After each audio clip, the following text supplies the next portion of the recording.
My fiancée said, "My friends think you're not impressive enough for me. I should aim higher." I replied, "Then go ahead." That same day, I canceled the venue, the ring, everything quietly. 2 weeks later, at 2 a.m., her closest friend called me crying. "Please pick up, something happened at the bachelorette party, and it's about you." I'm Nathan, 32, and 3 weeks ago, I was engaged to a woman who apparently thought I wasn't good enough for her social circle. The relationship ended in the most bizarre way possible. But I'm getting ahead of myself. I'd been with Amy for 4 years, engaged for 6 months. We met through work. She was in PR. I did project management for a mid-sized construction firm. Nothing glamorous, but stable and well-paying. We had what I thought was a solid relationship. We traveled together, had the same sense of humor, talked about having kids someday. Her friends always seemed nice enough when we hung out, though I noticed they had a tendency to talk about money and status more than I was comfortable with. The breaking point came on a Wednesday evening 3 weeks ago. We were at her apartment, having dinner. I'd picked up Thai food on my way over, and she seemed distracted, kept checking her phone, giving short answers to my questions. Finally, I asked what was wrong. "I had lunch with the girls today," she said, not looking up from her pad thai. "Okay, how was it?" "They were asking about the wedding, about you." Something in her tone made me set down my fork. "What about me?" She sighed like I was making this difficult. "They were just asking questions. What you do, what your family's like, what kind of life we're going to have, and honestly, Nathan, they think I could do better, that I'm settling." I sat there for a second, processing that your friends think you're settling by marrying me. They didn't say it like that. Exactly, they just think you're not as ambitious as you could be, that I should aim higher. And the more I think about it, maybe they have a point. A point about what? About whether we're really compatible long term. I mean, you're happy with where you are, career-wise. But I want more. I want to travel first class, live in a nice neighborhood, send our kids to private schools. Can you provide that? I felt something cold settle in my chest. I make good money, Amy. We've talked about our future. You've never said any of this was a problem before. I know, but talking to the girls made me realize I've been, I don't know, not thinking big enough. They think I should be with someone more impressive, someone who makes them jealous, not someone who makes them ask, "But what does he do exactly?" So your friends don't think I'm impressive enough, and now you agree with them. I'm just being honest about my concerns. I nodded slowly. "Okay then, go ahead and aim higher." She looked surprised. "What if you think you can do better than me? Go ahead and try. I'm not going to sit here and audition to be good enough for you or your friends. Either you want to marry me or you don't." "Nathan, don't be dramatic." "I'm not being dramatic. I'm being clear. You just told me I'm not impressive enough. You think you're settling, so don't settle. We're done." "Wait, you're breaking up with me over this?" "I'm trying to have an honest conversation." "No, you're telling me I'm not good enough, while expecting me to somehow convince you otherwise." "I'm not doing that. You can have the ring back tomorrow. I'll drop it off." I left, drove to my apartment, and sat on my couch for about 2 hours in the dark, just processing. What happened then? I started making calls. First, the venue canceled. Lost the deposit, but didn't care. The caterer canceled. The photographer canceled. I'd paid for about 70% of the wedding expenses because Amy was saving for the honeymoon. So most vendors had my card on file. I systematically canceled everything I could that night. The next morning, I took the engagement ring, an $8,000 ring I'd saved for over a year, to buy back to the jeweler. They had a return policy within 90 days, minus a restocking fee. I got about $6,500. Back then I texted Amy, ring is returned, all wedding vendors I paid for are canceled. You're free to aim higher now. She called immediately. I didn't answer. She called 17 more times that day. I blocked her number. Update 1. The first week after the breakup was surreal. Amy tried to reach me through mutual friends, through social media. Even showed up at my apartment once. I didn't answer the door. Our mutual friends were divided. Some thought I'd overreacted. Others thought Amy had revealed her true colors, and I dodged a bullet. What I didn't know was that Amy hadn't told anyone we'd broken up. She was still posting about wedding planning on social media, still talking to her friends about dress shopping, according to my friend Jake, who was friends with one of her bridesmaids. Amy was telling everyone I was going through something, and we were taking a short break. She wasn't accepting that the wedding was off 2 weeks after the breakup. Amy's bachelorette party was scheduled for that weekend. I'd forgotten about it entirely until Jake mentioned it. The party was supposed to be in Nashville, a whole weekend thing with her 6 closest friends. I figured she'd cancel it once reality set in, but apparently she went through with it at 2:47 a.m. on the Saturday night of her bachelorette party. I got a call from an unknown number. I almost didn't answer, but something made me pick up. Hello, Nathan. It's Jessica, Amy's maid of honor, crying so hard I could barely understand her. Jessica, what's wrong? I need to tell you something. We can't let Amy do this to you. Oh my God. I feel so sick. Slow down. What are you talking about? The bachelorette party. We're in Nashville. Amy's been drinking all night, and she told us everything about why you broke up, about what she said to you, okay? She told us her plan, Nathan. She's not accepting the breakup, she thinks. If she just continues planning the wedding and shows up at the venue on the wedding date, you'll go through with it because you won't want to embarrass her in front of everyone. Everything you canceled. She's been using her credit cards and her parents' money. She told us tonight that she knows you were just upset and that on the actual wedding day, you'll show up because you love her. She said she's not letting you throw away what you have over one stupid comment. Jessica, we broke up. I told her we were done. I know, that's why I'm calling. She's delusional, Nathan. She thinks if she just pretends everything is fine, it will be. And her friends, these girls here, they're encouraging her. They keep saying you'll come around, that all guys get cold feet, that she just needs to be persistent. Where is Amy now? Passed out in the hotel room, but before she passed out, she said something else, something that made me physically ill. What? Jessica was crying harder now. She said, if you don't show up to the wedding, she'll tell everyone you abused her. That she'll make up a story about why the wedding was canceled that makes you look like a monster. She said her friends will back her up, that no one will believe your side because she's more likable.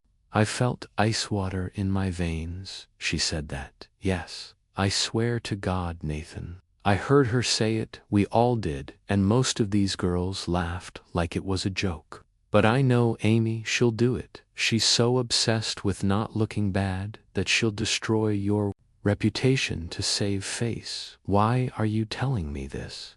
Because it's insane.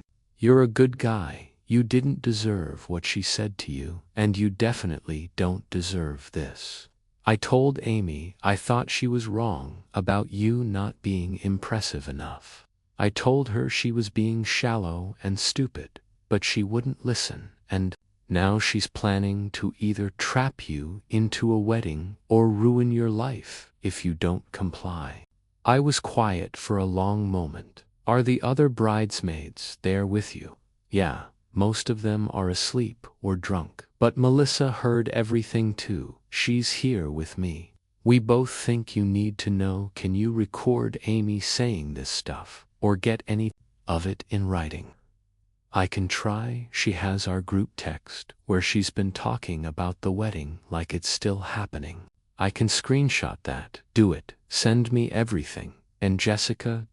Thank you for calling. I know that wasn't easy. After we hung up, I sat in bed, staring at the ceiling, trying to figure out what to do. 20 minutes later, my phone buzzed with screenshots. Amy's messages to her bridesmaids were unhinged. Nathan will come around. He's just being stubborn. He'll show up on the day because he won't want to humiliate me. And finally, if he doesn't show up, I'll just tell everyone he was controlling and I called it off. No one will blame me. Update to Sunday morning. I called. A lawyer explained the situation, showed him the screenshots Jessica had sent, he said, while Amy hadn't technically done anything illegal yet. Her threat to falsely accuse me of abuse could be considered defamation if she followed through, he advised me to document everything and prepare for the worst. I also called Amy's parents. Her dad picked up. Mr. Patterson, it's Nathan. I need to talk to you about something serious. Nathan, Amy said, you two were working through some issues. Everything okay? No, sir. Everything is not okay. Amy and I broke up 3 weeks ago. I canceled our wedding. But apparently she's been telling people we're still together, and she's rebooked everything. There was a long silence. She said you were taking a break. We're not taking a break.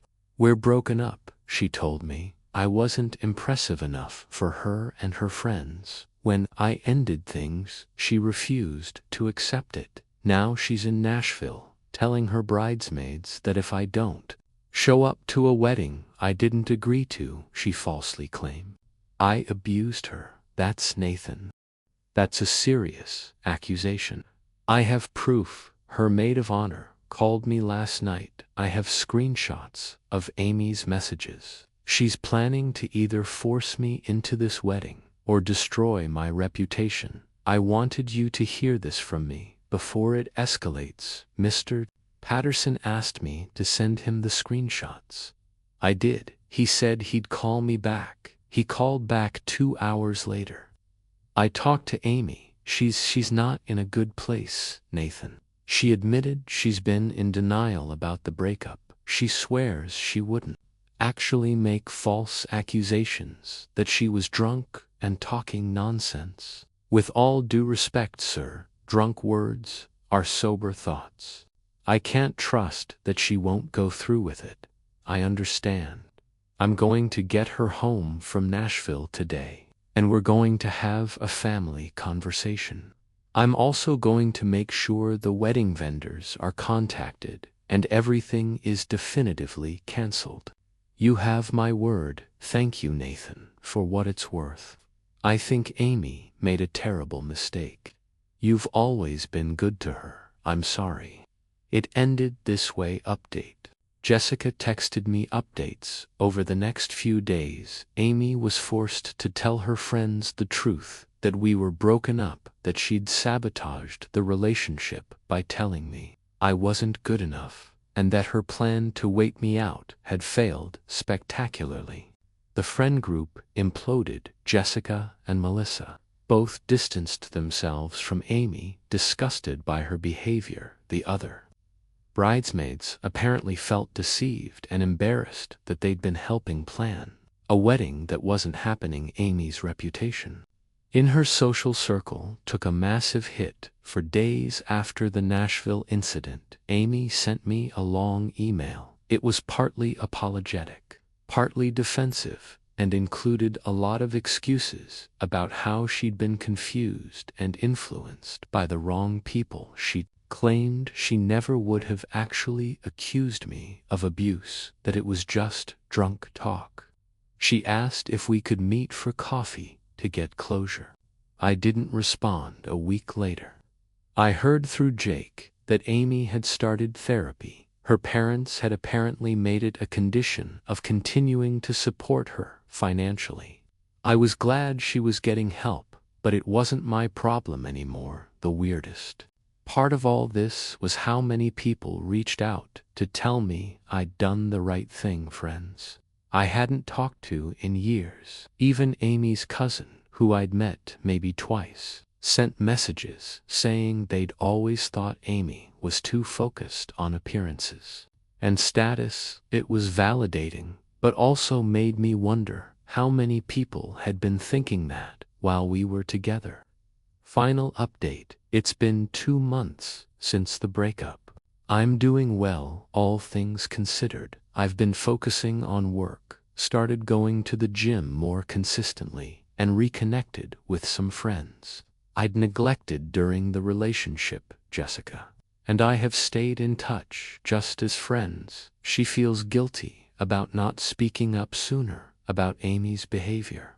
I told her she doesn't need to feel guilty. She called me when it mattered most. Amy moved to a different city about 3 weeks ago, got a job transfer, according to Jessica. I think she was too embarrassed to stay here after everything that happened. The story got around, not because I told people, but because the bridesmaids talked and it spread. In a city this size, that kind of drama doesn't stay quiet. I ran into one of Amy's friends from that lunch, the one who apparently started the whole "you're not impressive enough" conversation at a coffee shop last week.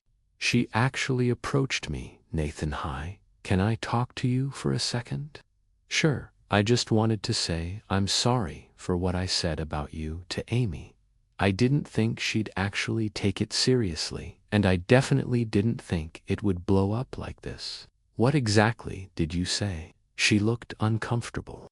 "I asked if you were really ambitious enough for her lifestyle. It was stupid and judgmental. I was projecting my own issues onto your relationship. Amy's always been a little insecure about how she measures up, and I think I fed into that. I feel terrible. Did you know she was planning to go through with the wedding anyway?" "No, I swear. I didn't know about that until after Nashville. When I found out what she said about making false accusations, I was horrified. That's not okay." "No, it's not. For what it's worth, I think she really did love you. She just got it in her head that she needed to be with someone more flashy to prove something to people. It was never really about you." I nodded. "Thanks for apologizing. I appreciate it." She left, and I sat there with my coffee, thinking about what she'd said. Amy loved me, but not enough to defend me to her friends. Not enough to be proud of what we had, instead of chasing some imaginary better option. That kind of love isn't enough. I'm not bitter anymore. Just relieved. Relieved that I found out before the wedding. Relieved that Jessica called me that night. Relieved that I didn't waste more years with someone who saw me as a status symbol instead of a partner. The engagement ring money is sitting in a savings account. I'm not sure what I'll do with it yet. Maybe a trip somewhere I've always wanted to go.